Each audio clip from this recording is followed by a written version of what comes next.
Hey up everybody, welcome to the Audio Cycling YouTube channel, where today I am going to be previewing the VELOGAMES Paris-Nice, and I think we're all very excited to just get off the ground. I was so excited to see VELOGAMES back, so I'm going to go through all the riders and I'm going to tell you the ones which I like and perhaps the ones which I don't like so much, and therefore give you a bit of a judgment as to who you should put onto your team to try and get the most points possible. So when you look immediately, I was quite shocked. 26 points for Primoz Roglic. It makes a lot of sense because of just how good he looked last year. 3 stage wins and he pretty much won it, apart from the fact that he crashed on stage 8.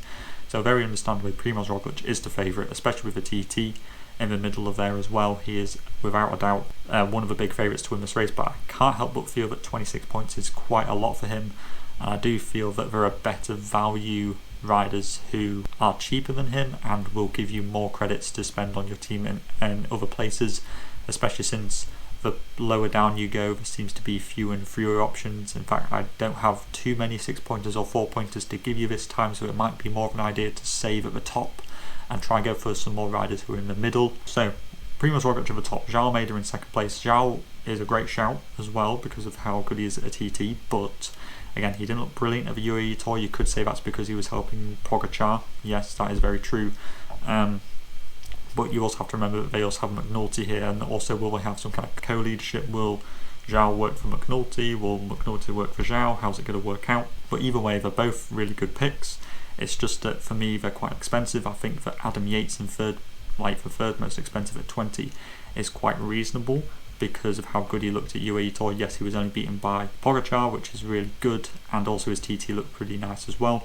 I do think that up the Col de Tolini he could win. In fact, if you see my Paris-Nice preview at the end of this video, you will see that I in fact predict Adam Yates to win this race, and I think that 20 points is, yeah, pretty much bang on for Yates. David Gaudu for 18.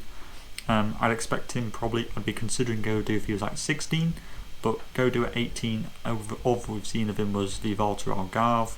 It makes me kind of apprehensive, especially since the other 18-pointer who is glaringly the best pick, who you have to put on your team, is Wout van Aert, because Wout van Aert has just won on Loop Het Nieuwsblad. We saw at the Tirreno last year that he can do a job on GC as well.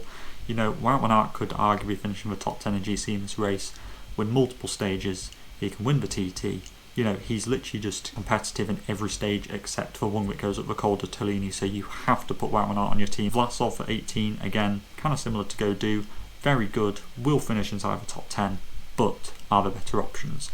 Nairo for 16, I think this is really good, especially since he's won the Tour de la Provence up the, I can't remember which climb it was, but he did an absolutely fantastic performance up there, and he could definitely win up the Col de Tolini as well. Schachmann for 16, kind of weird to say that the reigning champion for the last 2 years is 16 credits. That's kind of weird to say, but Schachmann just hasn't raced yet this season, so I'm going to avoid him just because I don't know how he's doing, and I think that for 16 points you're far safer off going with Nairo or maybe even Simon Yates, who did look good at the Ruta del Sol. Did Simon Yates, very punchy, very attacking kind of riding. His only problem is that his team isn't fully built around him. There is Groenewegen here, there is a sprint train for him as well, so Simon Yates will have the full support of the team.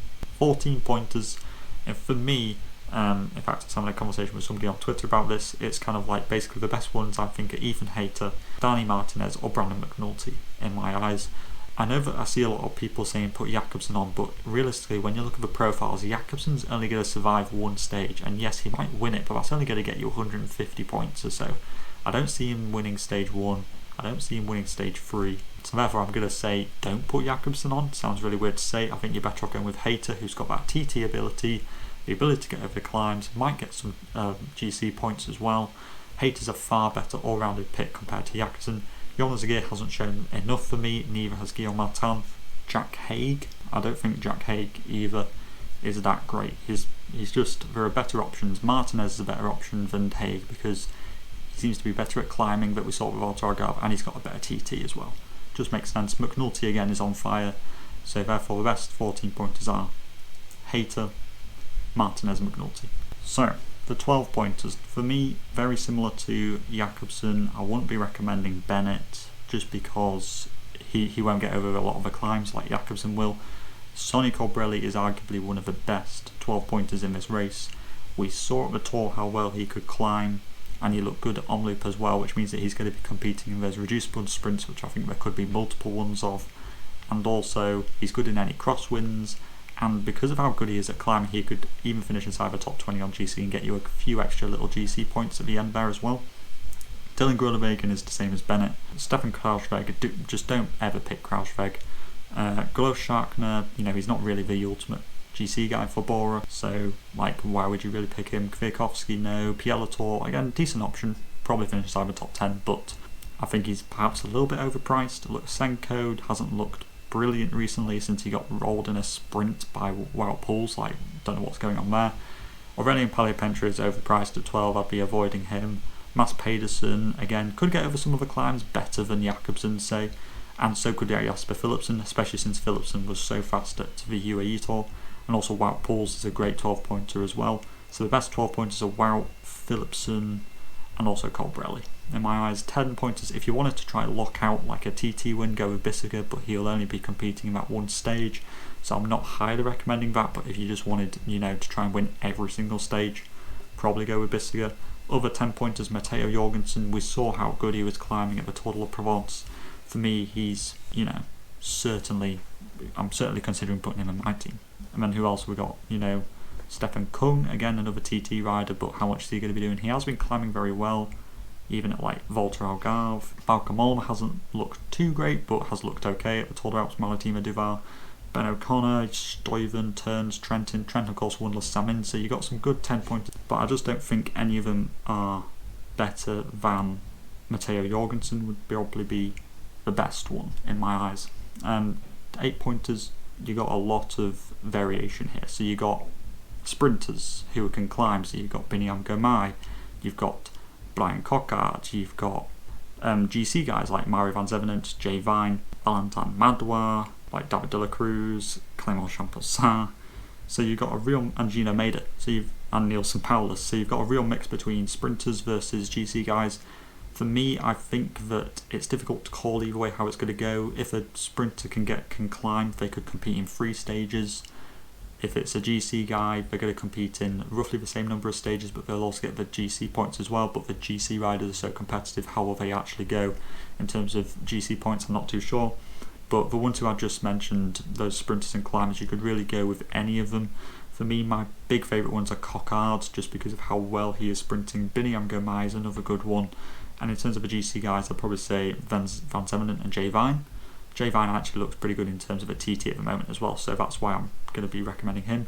6-pointers, Capio, one of the Grand Prix Marseillaise at the beginning of the season, so he can obviously climb. Standard Wolf is pretty fast for AG2R. Kevin Genietz is also pretty fast for Groupama. In fact, he's probably the fastest finisher that Groupama actually have. Kobe Kosins has a really good start to the season, but then kind of tailed off for the last few weeks. I don't even know what's going on there. Andreas Leknesund is probably one of the best climbers that DSM have in this race, weirdly. Oliver Narsson would probably be my strongest recommendation for a 6-pointer, just because of how good he looked at Omloop and the opening weekend in general. He also did a good job at Les Samin a few days ago, so he's probably going to possibly compete in a couple of little bunch sprints for reduced ones. So I think that Nason could be a really good pick. Luis Leon Sanchez as well for Bahrain, Victorious, and maybe George Zimmerman for Intermarché, but like I say, Nason's probably my strongest recommendation there. But I'd also be recommending probably Amari Capio in that group as well.